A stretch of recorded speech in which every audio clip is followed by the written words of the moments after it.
Hola chicos, vamos a estudiar lo que es la segunda parte del aparato respiratorio. Dentro de la segunda parte del aparato respiratorio vamos a tener y a describir lo que es el árbol bronquial y sus pulmones. ¿Cuál es el objetivo de esta clase? Pues que ustedes determinen la anatomía estructural, prácticamente los pulmones, describiendo cada uno de sus segmentos, a las pleuras que también vamos a ver, y resaltando la importancia de su estructura en el mecanismo de intercambio gaseoso. Ya ustedes lo dijeron al inicio de la unidad, que una de las funciones principales del aparato respiratorio era la hematosis, es decir, el intercambio de gases que sucede a nivel del epitelio alveolar. En cuanto a lo que corresponde al árbol bronquial derecho, es decir, vamos a empezar a ver toda la ramificación desde el bronquio principal derecho. Ya ustedes saben que a nivel de la tráquea, en su bifurcación en la carina, este conducto va a dar origen a lo que se denomina los bronquios principales. Dentro de lo que llamamos bronquios principales está prácticamente el bronquio principal derecho y el izquierdo. ¿Qué es lo que lo caracteriza el bronquio principal derecho? Se origina en el mediastino medio, él va a correr por detrás de la vena cava superior y luego tiene un trayecto de manera vertical y oblicua. Se dirige hacia atrás. Una vez que llega a nivel de la vena cava inferior, nosotros podemos diferenciar prácticamente su dimensión en longitud de acuerdo a su borde inferior y a su borde superior. En su borde inferior tiene aproximadamente 35 milímetros de longitud, siendo más corto en su borde superior. A nivel de este es que va a dar origen prácticamente a lo que es los bronquios segmentarios. El bronquio principal derecho se caracteriza porque da origen principalmente hacia arriba y hacia atrás, va a dar origen a un bronquio lobar superior, este que está aquí, un bronquio lobar medio y un bronquio lobar inferior. El bronquio lobar superior, prácticamente hablando del árbol bronquial derecho, se origina en la cara superolateral del bronquio principal. Mide aproximadamente de 10 a 12 milímetros de longitud y tiene un calibre de 10 a 11 milímetros. Este bronquio lobar superior da también origen a lo que nosotros llamamos los bronquios segmentarios. Él va a dar origen a un bronquio segmentario apical, el bronquio segmentario posterior y un bronquio segmentario anterior. En otra literatura encuentran que los bronquios segmentarios son también conocidos como los bronquios terciarios. El bronquio lobar medio se origina en lo que es la cara anterolateral del bronquio principal y prácticamente está ya dentro del hilio pulmonar. Es oblicuo y mide aproximadamente de 10 a 15 milímetros de longitud y 6 milímetros de diámetro, es decir, su calibre. Se ven cómo a medida que empieza a penetrar al parénquima pulmonar, todo lo que es el árbol bronquial empieza a disminuir en calibre. Él va a dar origen a dos bronquios segmentarios, un bronquio segmentario lateral y un bronquio segmentario medial. A nivel del bronquio lobar medio, nosotros podemos caracterizar es que su orificio de origen a nivel de una broncoscopía se puede observar y tiene una forma de boca de horno. El bronquio lobar inferior derecho, prácticamente este bronquio se designa así y se origina hacia la parte desde el lóbulo lobar medio, es decir, desde el bronquio lobar medio.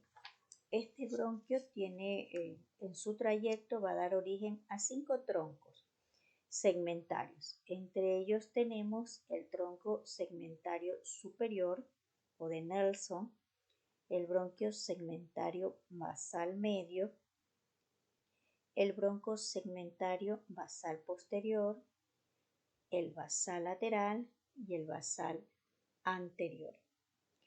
El superior se dirige hacia arriba, hacia atrás y generalmente tiene ramas colaterales superior, media e lateral. El bronquio basal medial se lo denomina también cardíaco o yuxtacardíaco y nace en la cara medial del bronquio principal. Luego el bronquio segmentario anterior prácticamente nace y se dirige hacia la cara anterior del bronquio principal. Todos los bronquios segmentarios basales, es decir, del lóbulo del bronquio lobar inferior, son muy visibles a nivel de la broncoscopía. En cuanto al árbol bronquial izquierdo, nosotros vamos a diferenciar algo característico. A ver, ¿quién me podría decir? Si nosotros sabemos el bronquio principal derecho se divide en 3 bifurcaciones, ¿verdad? Principales, mientras que el bronquio principal izquierdo no. A diferencia del anterior, también se caracteriza por su trayecto. Este bronquio principal izquierdo tiene una dirección casi horizontal, mientras que el derecho era oblicuo, y su longitud es un poco más alargado, y esa longitud se debe a que hacia el lado izquierdo se encuentra orientado lo que es el corazón. En su nacimiento a nivel de la bifurcación de la tráquea, él corre por debajo de lo que nosotros llamamos el callado aórtico y por encima del pericardio parietal. Prácticamente entra al hilio pulmonar, donde va a dar origen a un bronquio lobar superior y a un bronquio lobar inferior. El bronquio lobar superior es un poquito más corto, tiene 1 centímetro de longitud y 8 milímetros de calibre, y él va a dar origen a segmentos o bronquios segmentarios denominados ápico posterior, que se dirige hacia el vértice del lóbulo, y el segmento anterior, que se dirige hacia adelante y lateralmente, y el segmento lingular, que se dirige hacia abajo, adelante y lateral, próximo a lo que es la superficie interlobar, donde está la cisura. Luego tenemos el bronquio lobar inferior. Ese bronquio lobar inferior va por debajo del hilio del lóbulo superior, pasa la fisura oblicua del pulmón y es donde va a dar origen a los siguientes segmentos. El segmento superior, o también llamado bronquio apical dorsal, el bronquio segmentario basal anterior, que nace de la cara anterior del bronquio principal, el bronquio segmentario basal lateral, que se dirige lateralmente hacia atrás y da varias ramas anteriores y laterales, y el bronquio segmentario basal posterior, que prácticamente se considera la terminación del bronquio principal.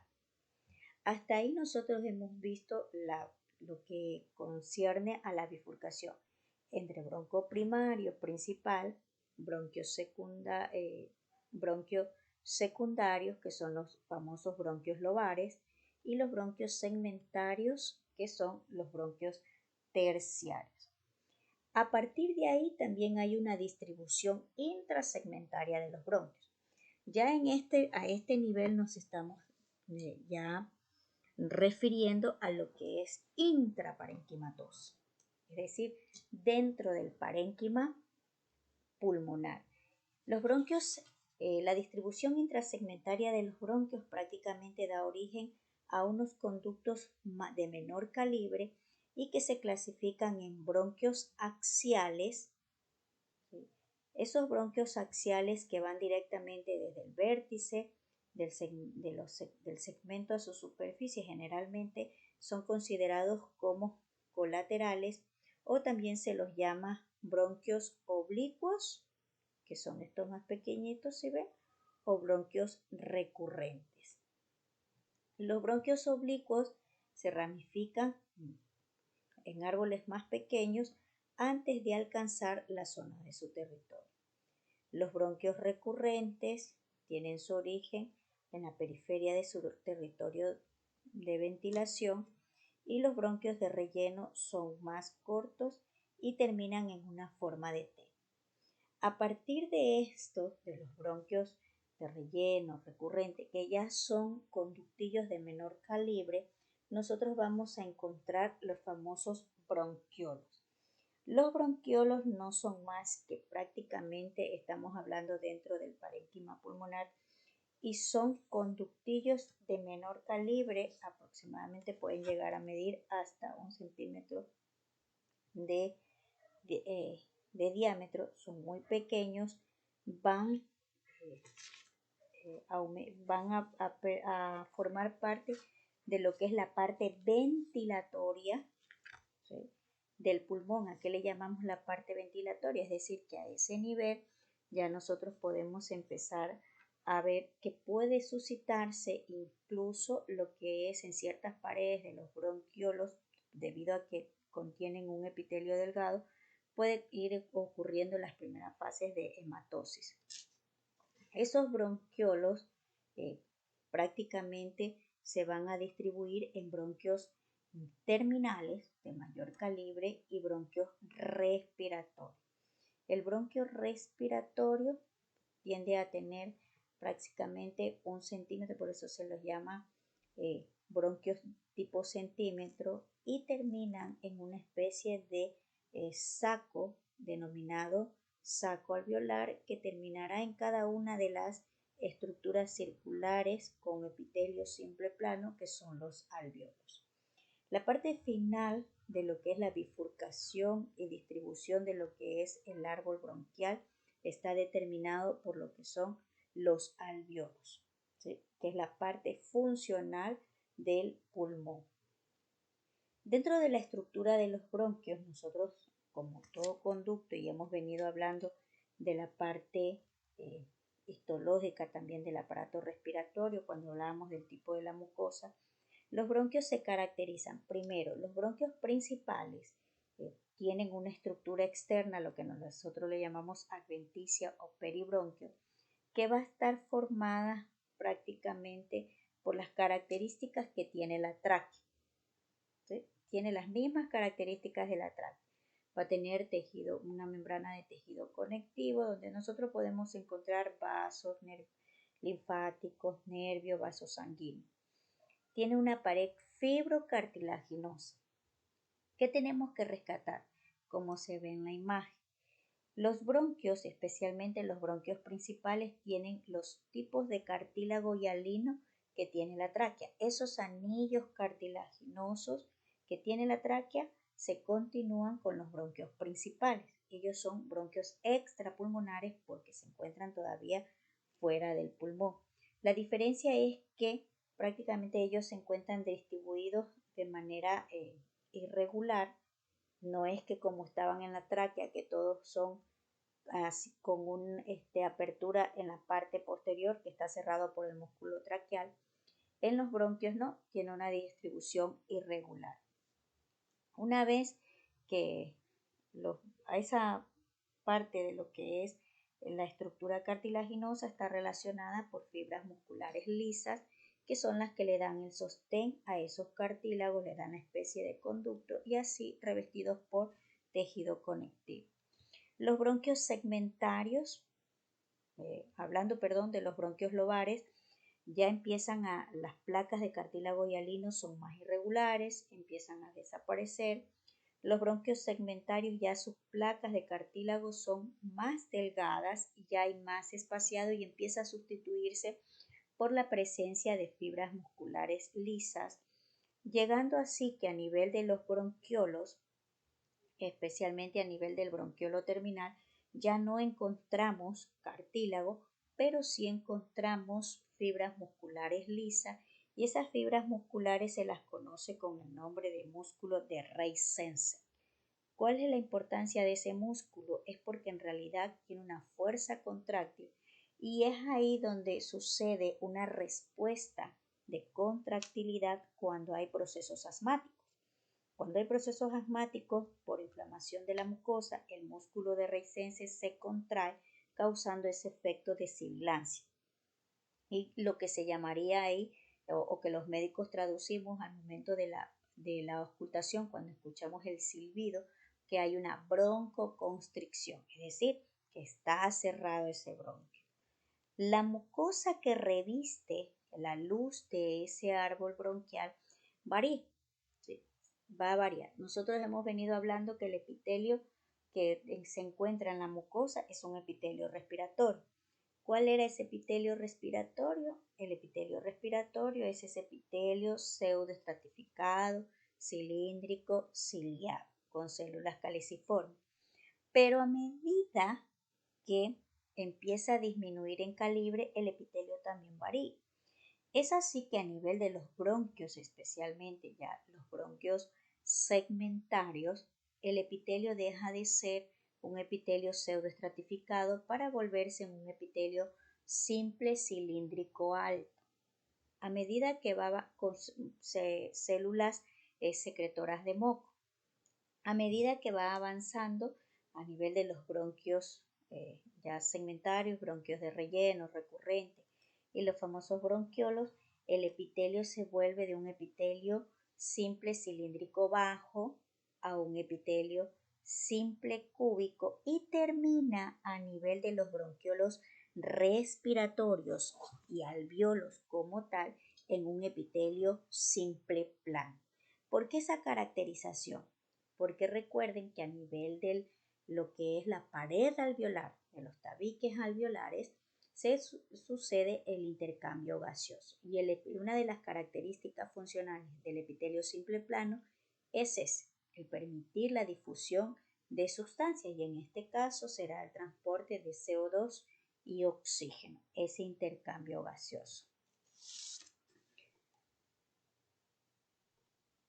Pregunta. Aquí está la imagen, no les había pasado la imagen. Yo quiero que vean así cómo va distribuyéndose tráquea, bronquios principales, bronquios segmentarios, los bronquiolos terminales, los bronquiolos respiratorios y los alvéolos. Miren la característica que les decía yo del epitelio. Entre la tráquea y los bronquios principales y bronquios lobares y segmentarios todavía hay un epitelio pseudoestratificado cilíndrico ciliado. Tienen fibras musculares lisas y lo característico, hay cartílago y alelo. Ya en los bronquiolos terminales es un simple cilíndrico alto, ¿sí? Con fibras musculares, ya no hay presencia de cartílago. En los bronquiolos respiratorios se vuelve ya un epitelio de simple cilíndrico bajo a un epitelio cúbico, ¿sí? Para terminar en un epitelio simple plano, ¿sí? Y ya no hay la presencia, si ven la diferencia de la parte muscular, de las fibras musculares que van a representar en lo que corresponde al bronquiolo, al músculo de Reisense.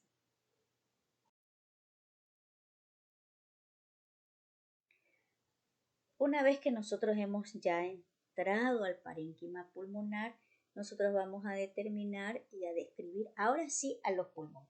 Esas estructuras voluminosas que son en número de par, que hay uno derecho y otro izquierdo, que se encuentran ubicados a ambos lados del mediastino dentro de la caja torácica. ¿Sí? Estos pulmones se caracterizan porque primero vamos a diferenciar la capacidad, el volumen de ellos. El volumen del pulmón va a determinar de la capacidad torácica y de la forma del tórax. Generalmente a veces ciertas situaciones hay individuos que tienen deformidades de tórax. Ustedes ya vieron la parte ósea, saben que hay el famoso tórax en tonel y que generalmente a veces se lo relaciona con los pacientes asmáticos, el tórax excavatum, que tiene una deformidad a nivel de lo que es el esternón. Por tal razón, los volúmenes tanto del pulmón derecho como izquierdo varían también de acuerdo a los volúmenes de aire que moviliza a un individuo durante el proceso de respiración, sea inspiración o expiración. Estos pulmones tienen su peso y su peso se lo diferencia entre el peso absoluto y el peso específico. Cada uno de los pulmones tiene su peso característico y eso va a variar por la disposición y la forma que tiene. Por ejemplo, el pulmón derecho en su peso absoluto tiene aproximadamente 600 gramos, mientras que el pulmón izquierdo es de 500 gramos. De ahí que nosotros podemos ver que es un poco más voluminoso el pulmón derecho. Eso está dado por la situación anatómica que toma el corazón en su disposición, es decir, en el lecho cardíaco. El peso específico es de 490 gramos para el pulmón normal. Y prácticamente eso es lo que caracteriza la diferenciación entre absoluto y específico. Absoluto es cuando da la diferenciación del peso entre un pulmón y el otro. Que si yo hago un peso en conjunto, es decir, yo puedo decir que los pulmones pesan en término medio 1100 gramos en conjunto. El peso específico es cuando me dirijo prácticamente para hablar de uno y otro, pero se saca una media y digo que un pulmón normal pesa 490 gramos. El color del pulmón, un pulmón sano, especialmente del niño que todavía no ha entrado en contacto con alergenos, la coloración de ese pulmón va a tener un rosa claro, ¿sí? Tiene un rosa claro, pero esa coloración va a variar dependiendo a medida que va avanzando y al estar en contacto con alergenos. Por ejemplo, no va a ser el mismo color un pulmón de los fumadores. Ustedes ya han visto hasta en fotos, cuando se hacen campañas de prevención de tabaco, cómo se ve un pulmón de los fumadores o el pulmón que trabaja de aquellas personas que trabajan en minas, especialmente minas de carbón. ¿Qué hace? El pulmón de ellos, de los fumadores, son negros debido a la alta concentración de nicotina como tal. Un pulmón de algún paciente que esté con algún proceso congestivo, algún trastorno tipo tumoral, suelen tornarse de color rojo oscuro o vino tinto. Es decir, que el color varía. En un pulmón sano sí, es un rosa claro. En cuanto a la consistencia y la elasticidad del pulmón, ustedes saben, no sé si han tenido alguna vez la oportunidad de cuando la mamá está limpiando un pollito o ver en la carnicería algo, no sé, no asumo yo que puedan haber tenido esa oportunidad y tocar el pulmón. El pulmón es flácido, es elástico y si ustedes han tenido esa oportunidad de hacer una leve presión, van a ver que salen burbujitas de aire, ¿sí? Cómo el aire abandona ese tejido pulmonar. La característica de esa estructura, ¿por qué es elástico? ¿Por qué es flácido? Es por eso, porque es como una vejiguita, va a tener que permitir la entrada del aire y la salida de la misma, esa capacidad ventilatoria que hablamos anteriormente. A pesar de que el pulmón está recubierto, que ustedes lo van a ver más adelante, por las membranas de la pleura, esta cubierta o esta parte del tejido pulmonar es muy frágil. Prácticamente ellos pueden ser sometidos a heridas. Por eso incluso una simple fractura de clavícula, un trauma a nivel de tórax puede lacerar el pulmón causando ya una hemorragia torácica o un hemotórax. Anatómicamente, nosotros vamos a describir, como que yo mirara el pulmón por fuera, solo lo voy a describir por fuera, que tiene prácticamente 3 caras, un vértice y una base, perdón. Cada cara o cada pulmón va a presentar también cisuras o también llamadas fisuras interlobales. La cara son la cara costal, la cara mediastínica, la cara diafragmática. El borde anterior, que también lo describe acá, el borde posterior y el borde inferior o circunferencial. ¿Sí? La cara costal, su nombre lo dice, costal. ¿Con quién creen que estaría en relación? Está en relación con la parrilla costal, la parte lateral de la parrilla costal. Esa cara es lisa, convexa, se extiende desde el borde anterior a la porción vertebral de la cara en sentido vertical, desde el vértice hacia la base. ¿Qué es lo que llama la atención en esta cara? Aparte de que es lisa y que además por su ubicación en la parte lateral del tórax nos permite la auscultación y la percusión del pulmón, que en ella se van a describir las cisuras o fisuras del pulmón. ¿Sí? Si hablamos del pulmón derecho, vamos a describir que podemos observar la fisura oblicua y la fisura horizontal. Si fuera esta la cara costal del pulmón izquierdo, solo observaríamos una sola fisura, que es la fisura oblicua.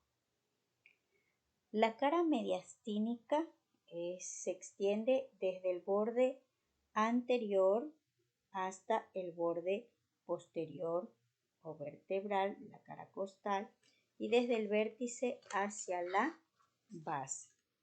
En esta cara, ¿qué es lo que nosotros vamos a observar? Esta estructura que está aquí, que es el hilio pulmonar.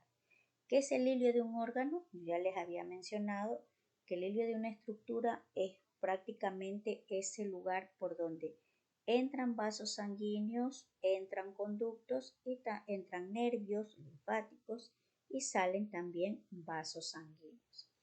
El hilio pulmonar tiene una característica.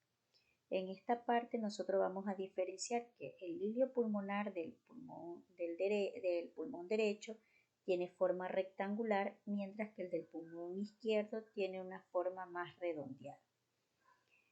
Hacia abajo, tanto el hilio pulmonar como del pulmón derecho, como el del pulmón izquierdo, tienen una ligera depresión, es decir, se prolonga hacia abajo debido a la inserción de este ligamento, que es el ligamento pulmonar de la pleura. Entonces, ahí ya les está dando la idea que a nivel del hilio pulmonar hay la inserción de la pleura. ¿Qué contiene el hilio pulmonar? El hilio pulmonar va a contener la entrada del bronquio principal, la entrada de la arteria pulmonar y la salida de las venas pulmonares, tanto superior como inferior, así como la entrada de las ramas nerviosas que van a darle la sensibilidad al pulmón. Lo que es la cara diafragmática, es esta que está aquí, su nombre lo está diciendo, tiene una forma prácticamente cóncava.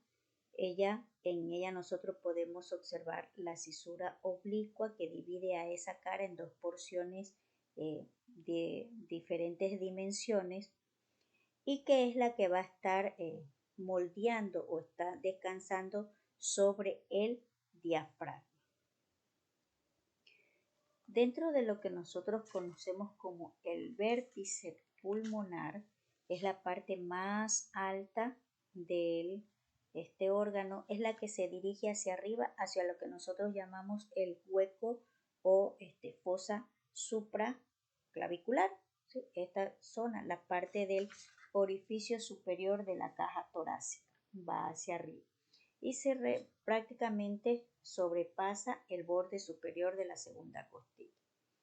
En cuanto a los bordes, el borde anterior, que es este que está aquí y acá también lo puedo observar, el borde anterior tiene prácticamente una confluencia desde la cara costal en su parte anterior y la cara mediastínica. En su parte inferior se inclina hacia abajo, hacia la derecha y alcanza el diafragma. Está interrumpido por la cisura horizontal. ¿Sí? En el pulmón derecho está interrumpido por la cisura o fisura horizontal, mientras que en el pulmón izquierdo no. El borde posterior que es este que está aquí, ahí está marcado con la flechita. El borde posterior está situado entre la parte posterior de la cara costal y la mediastínica. Es más grueso y redondeado que el borde anterior. Está interrumpido hacia atrás por la fisura oblicua en ambos pulmones, tanto derecho como izquierdo. El borde inferior, que es también denominado borde circunferencial porque le da prácticamente toda la circunferencia a la cara diafragmática. Este borde es redondeado y se adapta a los órganos de la mediastina y está interrumpido por la cisura oblicua en ambos pulmones. Y las fisuras que nosotros podemos hablar de fisuras del pulmón, vamos a diferenciarlas pues de acuerdo al pulmón, sea derecho o sea izquierdo. El pulmón derecho tiene una fisura principal, que es la fisura oblicua, que se dirige de arriba hacia abajo, también conocida como fisura mayor. Ella viene de atrás hacia arriba y luego se dirige hacia abajo y hacia adelante. Da una vueltita, es como que yo hiciera así, da la vuelta y regresa. La fisura horizontal, o también llamada fisura menor, ella es una ramificación de la fisura oblicua. Esas dos fisuras nosotros las encontramos en el pulmón derecho.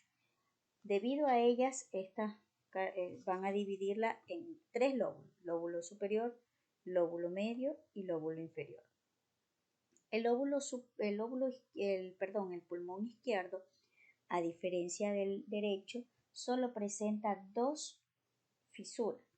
Esas fisuras solo presenta una fisura, que es la fisura oblicua, que tiene la misma dirección, viene de atrás arriba, luego se inclina hacia adelante y hacia abajo, dividiendo al pulmón izquierdo en dos lóbulos: lóbulo superior y lóbulo inferior.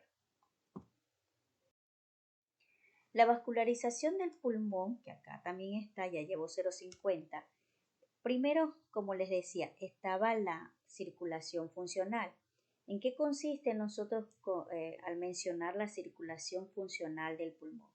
Esta es la que va a permitir el pasaje de la sangre que viene del corazón. Recuerden que el sitio donde se va a ventilar, hacer el intercambio gaseoso, son los pulmones, y que la sangre es llevada, esa sangre rica en CO2, es llevada a los pulmones desde el corazón, desde el ventrículo derecho, a través de lo que es las arterias pulmonares, ¿sí?, formando lo que era la circulación pulmonar o circulación menor. La otra circulación es la circulación nutricia o sistémica, que es la que se encarga de que el pulmón también, como todo órgano, necesita recibir el aporte de nutrientes a sus tejidos, sus bronquios, su parénquima, todos necesitan también nutrientes, y esa está dada prácticamente por las arterias, que son arterias bronquiales que tienen de origen aórtico, es decir, por eso hablamos de una circulación sistémica. ¿Qué pasa con esa circulación funcional? Las arterias que vienen prácticamente desde el corazón, sale la arteria pulmonar, ya ustedes saben, luego se bifurca por debajo del callado aórtico, se bifurca en dos arterias, una arteria pulmonar derecha y otra arteria pulmonar izquierda. Cada una en esa bifurcación, que aún se encuentra envuelta por el pericardio, entra hacia lo que a través del ilio hacia los pulmones. Una vez que entra llevando la sangre carbooxigenada, es decir, con dióxido de carbono, a nivel del bronquio de lo que es el pulmón derecho, esa arteria pulmonar derecha da origen a arterias lobares superior, media, inferior. La izquierda da origen a arterias lobares superior e inferior. ¿Qué quiero decirles con esto?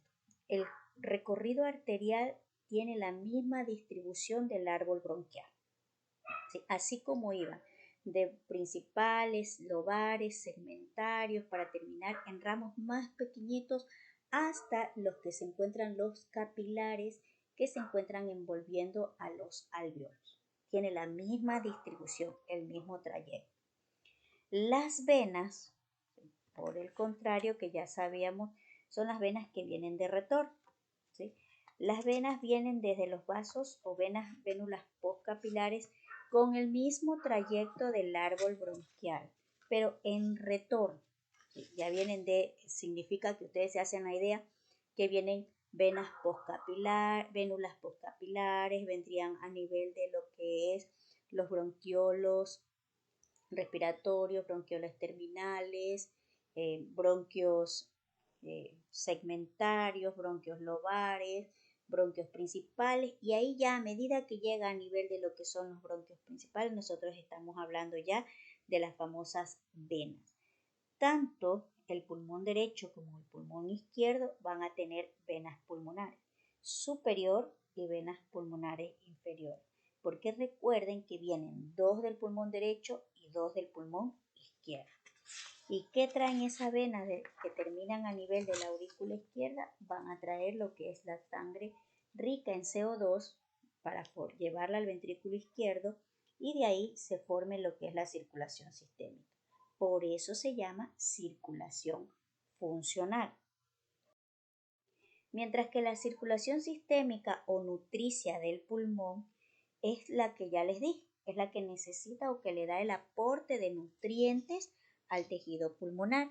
Está representada por las arterias bronquiales. Las arterias bronquiales, nosotros tenemos arterias bronquiales derecha y arteria bronquial izquierda. La arteria bronquial derecha es una sola y ella nace prácticamente de un tronco común de la tercera arteria intercostal aórtica derecha. Mientras que las arterias bronquiales izquierdas son dos arterias bronquiales y que nacen prácticamente, ya nosotros vimos, a nivel de la aorta descendente.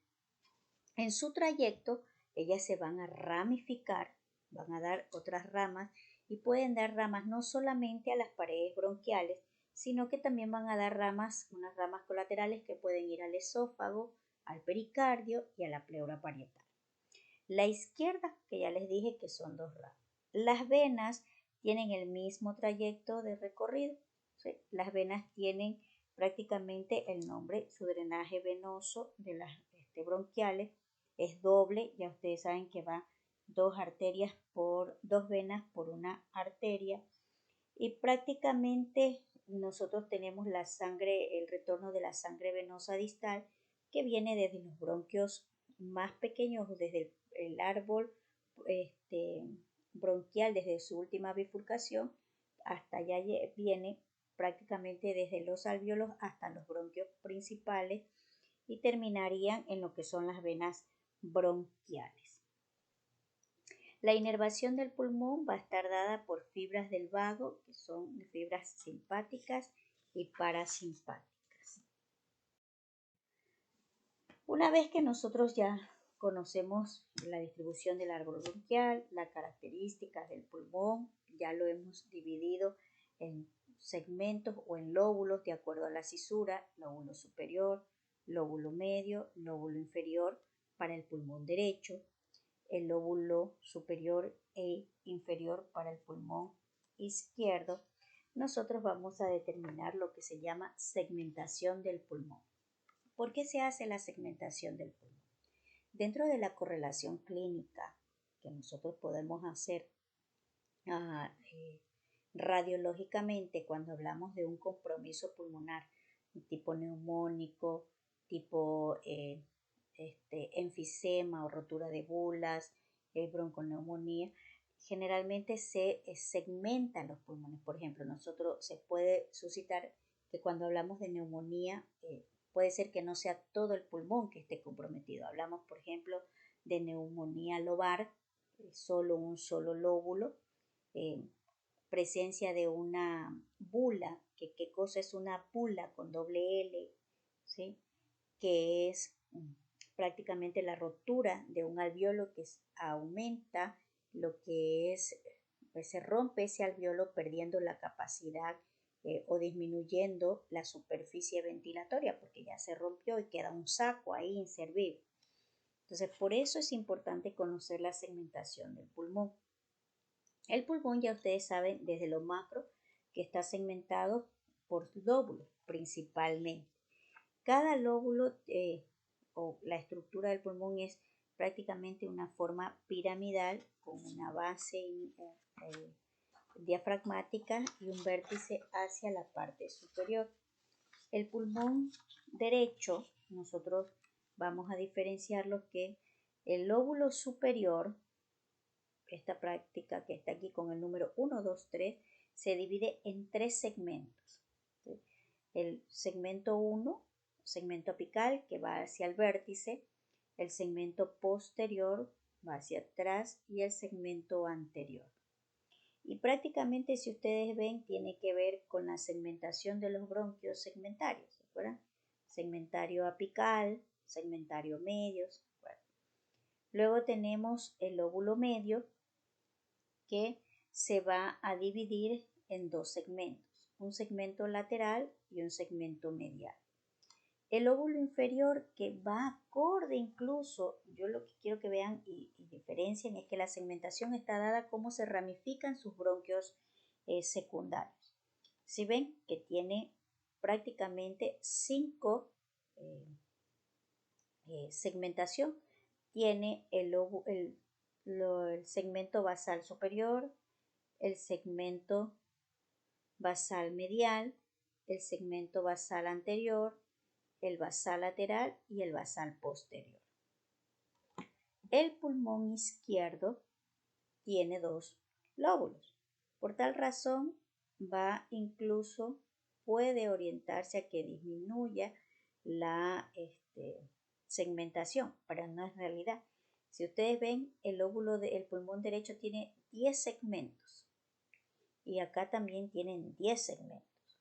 Lo que hace es que si en el lóbulo superior del pulmón derecho habían 3, acá en el pulmón izquierdo hay 5 segmentos.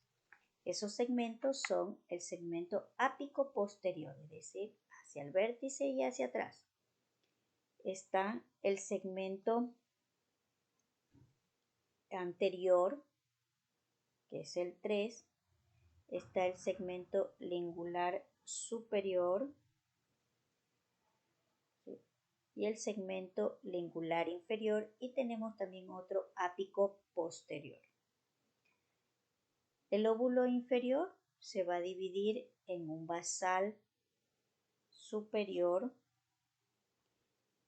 en un basal anterior,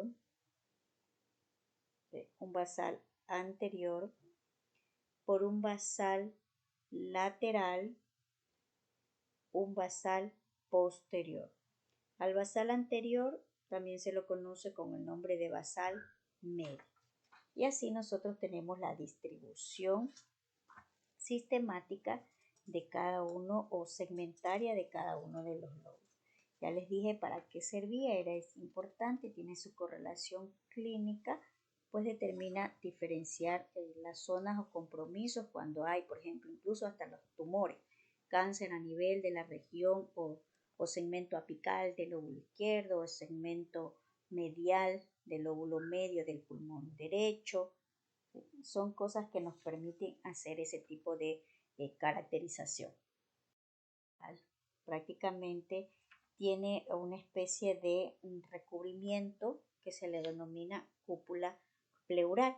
La cúpula pleural es la zona de la pleura parietal y que aquí está señalada. Esa cúpula pleural está situada por encima del borde superior de la segunda costilla y se caracteriza porque reúne tanto la porción costal, la porción mediastínica de la pleura parietal.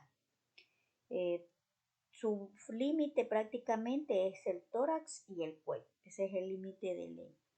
En relación a la cúpula pleural, nosotros vamos a encontrar también una fascia que es la fascia endotorácica, que aquí también está señalada. La fascia endotorácica es una hoja de tejido conectivo que está por fuera de la pleura parietal y que relaciona a la pleura con la caja torácica. Prácticamente se trata de una fascia parietal del tórax y que tiene tejido conectivo laxo con algunas fibras elásticas. Esa es la manera en cómo en la parte del pulmón se relaciona a los músculos intercostales. Y es ahí donde empieza a tener ya la relación fisiológica cuando nosotros hablamos de que la caja torácica tiene esos movimientos anfiartrósicos, es decir, movimientos limitados, porque ustedes ven que cuando nosotros inspiramos, la caja torácica aumenta y se sobreentiende que el pulmón va a ensancharse. Esa es la función fisiológica. ¿Quién cree que hace ese estímulo? Si los músculos respiratorios, los músculos intercostales, es la fascia. Esa fascia endotorácica que está relacionada entre la pared torácica muscular y la pared parietal. Por eso hay ese movimiento sincronizado. No es que mi pulmón se expande y mi caja torácica no. No, hay esa sincronización que va a estar estimulada también por lo que son las fibras nerviosas. Pero, ¿quién me permite hacer eso? La fascia endotorácica. Las hojas pleurales, tanto parietal como visceral, se van a unir prácticamente a nivel de la zona del ilio, en una zona que se conoce con el nombre de pleura radicular. ¿Qué es lo que les pongo aquí? Es una correlación clínica del neumotórax. Yo ya les dije neumotórax, presencia de aire en la cavidad pleural, eh, hidrotórax, presencia de líquido en la cavidad pleural superando los 10 mililitros que normalmente existe, hemotórax, presencia de sangre, y empiema o piotórax también nos suelen llamar, es la presencia de líquido contaminante. Esta es una imagen tomográfica. De un lado hacia la derecha está la imagen tomográfica y hacia la izquierda una radiografía. Si ustedes ven, el pulmón normalmente llega todo aquí. Nosotros vemos por la silueta cardíaca del lado izquierdo, pero hasta acá, y ven cómo está colapsado el pulmón, es porque hay mayor presencia de aire, empuja al pulmón. Eso es un neumotórax. Aquí se ve más clarito. Todo esto que está aquí es el pulmón. Y todo lo que está blanco acá, perdón, negro, negrito, negrito, eso es aire. Ese aire está empujando el pulmón. Sí, eso es un neumotórax. Igualito se observa acá. Pero chicos, que si tienen alguna duda, me lo hagan saber en clase de manera presencial. Ya nosotros hemos de tener también las tutorías de este sistema. Estudien, léalo, escuchen la grabación y me lo hacen saber. Tengan excelente día, por favor, cuídense y estudien.